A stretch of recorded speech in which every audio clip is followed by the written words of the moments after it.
de l'oxygène. Ils sont en train de transporter de l'oxygène. Et c'est encore. Là aussi, ouais. Là, on voit. Ça devient très rare, professeur. C'est un produit qui devient indispensable aujourd'hui. Il est disponible, mais on consomme beaucoup.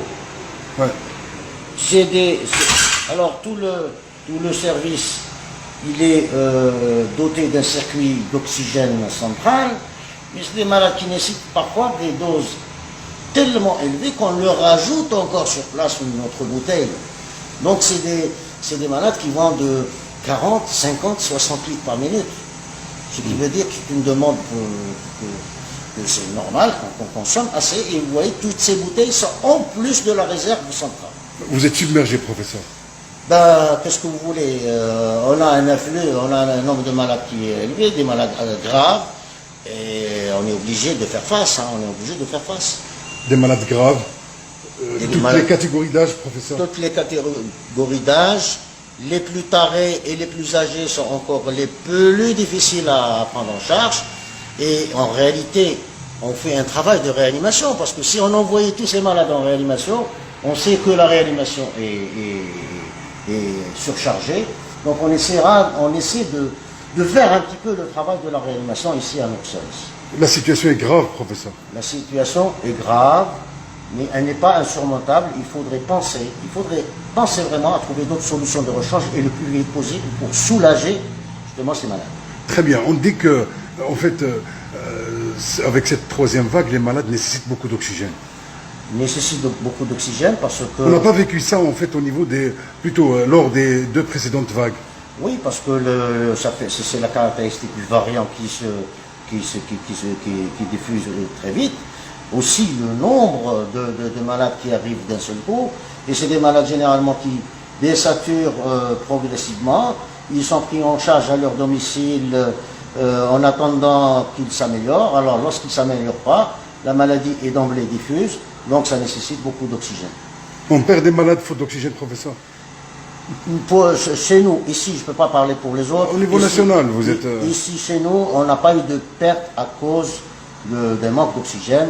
Il y a eu toujours un arrivage en oxygène, mais comme vous l'avez vu, le personnel transporte des bouteilles complètes, des grosses bouteilles pour parer à ces urgences.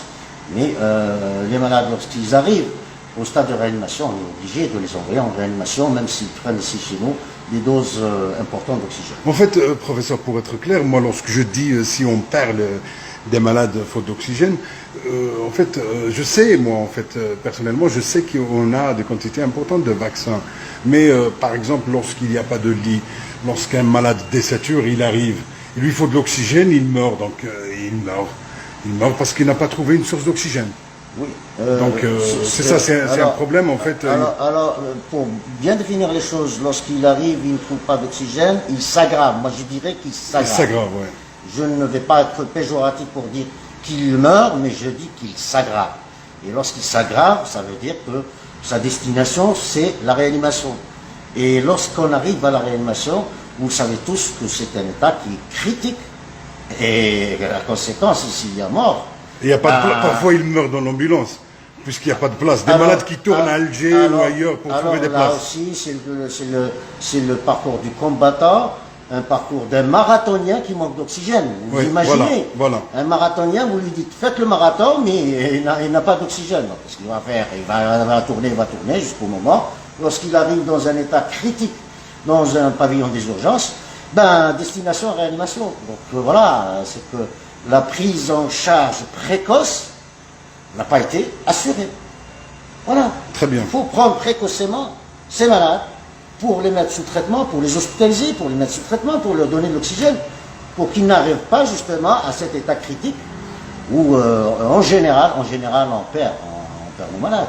Professeur, il y a beaucoup de personnes en fait qui ramènent de l'oxygène à domicile pour des personnes âgées et tout. En fait, quelle est votre réaction et votre message à ces personnes?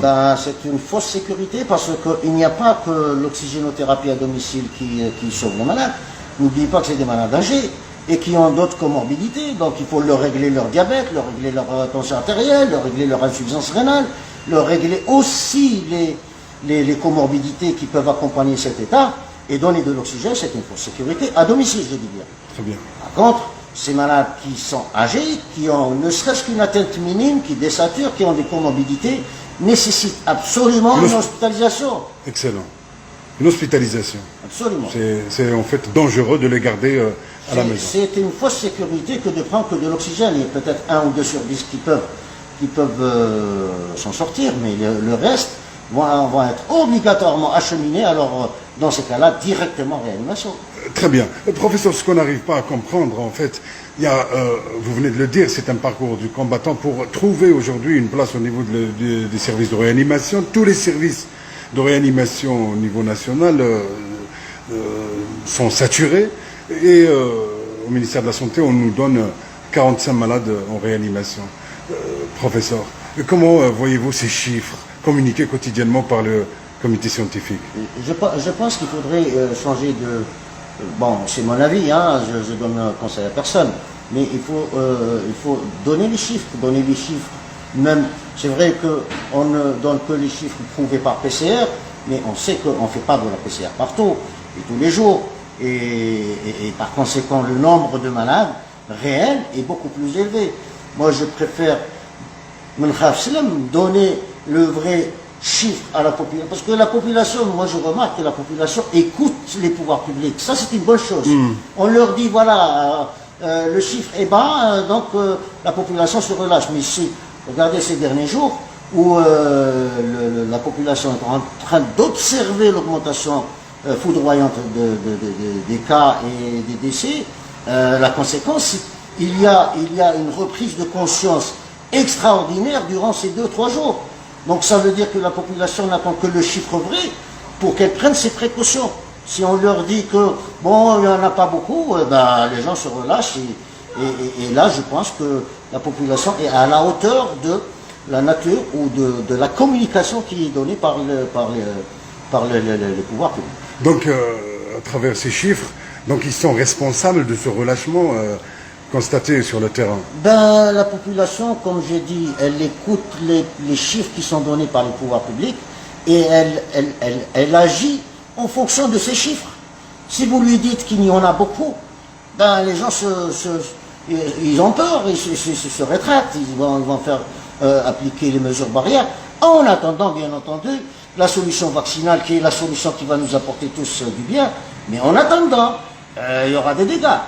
Alors, professeur, il y a beaucoup de décès partout, quotidiennement en fait. Partout, on entend parler, telle personne est décédée par la Covid-19 et franchement, cette maladie a endeuillé en fait la famille algérienne, les familles algériennes.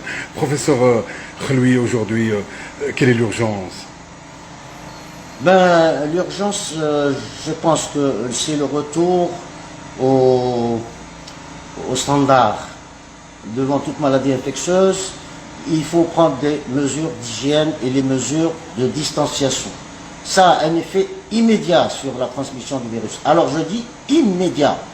Maintenant, la deuxième chose, c'est de la disponibilité des structures d'accueil pour les gens qui tombent malades. Il faut que ça soit disponible. Créer pourquoi pas en fait créer des hôpitaux de campagne. On peut trouver plusieurs formules. C'est aux décideurs de prendre la chose en main, mais il y a plusieurs formules pour pouvoir justement augmenter ce nombre de lits immédiatement. On est à la guerre comme à la guerre, donc on a les moyens de faire la guerre. Pourquoi pas ne pas augmenter le nombre de lits. Et troisième chose, chemin faisant, distanciation, mesures d'hygiène, mesures barrières, plus vaccination. Ben, ça sera le sauvetage, parce que là, on a dit que ça c'est les conséquences de Etzrer. Oui. Ça a commencé à partir de Etzrer, les visites, les embrassades, les visites familiales, et on a tiré la sonnette d'alarme depuis. Vous vous rappelez, je vous ai dit, attendez, après quelques semaines, vous allez voir, et on a constaté effectivement que c'est des familles entières qui étaient infectées, et on a vu la petite vague venir pour devenir une grosse vague. Sinon, j'espère que ce ne sera pas un tsunami, parce que le tsunami va raser tout. Il va nous emporter tous. Absolument. Donc pour la vaccination, il faut augmenter la cadence. Alors, pour la vaccination, c'est très important. On a un engouement extraordinaire de la population pour cette vaccination. Il faut qu'il y ait une pérennité de cette vaccination à tout moment et à tout endroit. Très bien. Professeur Yassine Khalwi, merci beaucoup. C'est moi.